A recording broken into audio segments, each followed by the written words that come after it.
Okay, well, a maioria bem a treino missão que tem, aunque meu coach está na Cuba atualmente. Então, yeah, me treino. Tem hora tarde, tem hora mainta. E agora aqui preparação para Panamá, que também está já março, Miami está bola Panamá. Basta duro, basta forte, me dá semi best e todo dia até esforçar-me mesmo para chegar a resolver. Quanto tempo você tem treino e quando o campeonato lo passa de chevo por aí aqui nada? Haciendo weightlifting só me tem pouco mais de ano, vai indo 2 anos. Me ha participado em campeonato nacional na Aruba. Ano passado em setembro, me vai campeonato na Guayaquil, Equador. Então, agora está aqui também de 2 campeonatos internacionais que eu participado em.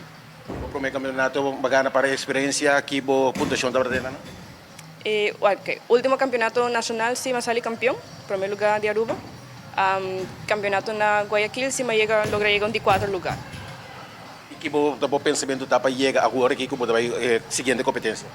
Yeah, so isso ganha experiência, me sai ainda me tem hobby mais para fazer, tem trabalho largo me dilante para fazer, para me chegar para bisa top lugar. Pero so isso me ganha experiência, me que fazer bom peso, me que bem back Aruba com boa prestação, bom total. Então, agora que estou me preparando mim mesmo. Pode pensar que o coach mesmo na Aruba, o coach foi com o treino não tá bem, com eta ya nangam do bota kinana.